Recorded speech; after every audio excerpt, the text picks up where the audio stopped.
Maithili express की शानदार प्रस्तुति।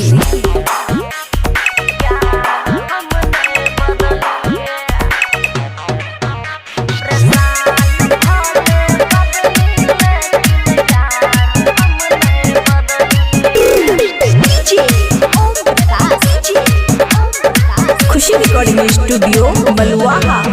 प्यार करे छी जानो से ज्यादा, कभी बदलते नहीं हमर इरादा। भले दुनिया खफा भ जेतै, क्याले टूटते नहीं हमर वादा। प्यार करे छी जानो से ज्यादा, कभी बदलते नहीं हमर इरादा। भले दुनिया खफा भ जेतै, क्याले टूटते नहीं हमर वादा। ओकरे पर भरोसा छै, बाकी सब दुनिया नकली। ओकरे पर भरोसा छै, बाकी सब दुनिया नकली।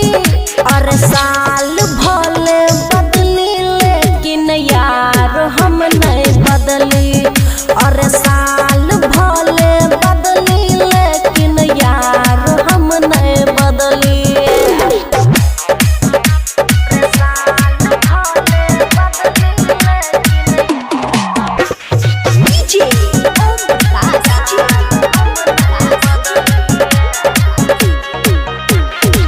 लागे छै मनाबे जब जाय छी हम रूठी।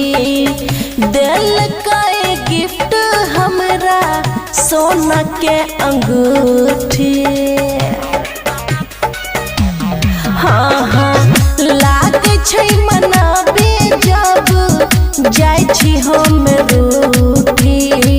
देलकै गिफ्ट में हमरा सोना के अंगूठी। प्यार से हमरा नमवा रखने छै पगली। साल भल बदली, लेकिन यार हम नहीं बदली। और साल भल बदली, लेकिन यार हम नहीं बदली।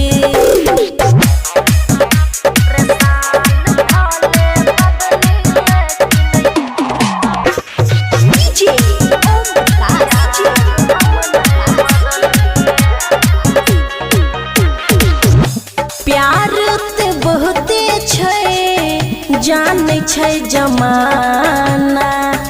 लाखों में एक छै हमर दीवाना। गे सुना हे गए, प्यार ते बहुते छै, जाने छै जमाना। लाखों में एक छै हमर दीवाना। रहे खुशहाल हमेशा हमर दीवाना। साल भल बदली, लेकिन यार हम नहीं बदली। और साल भल बदली, लेकिन यार हम नहीं बदली।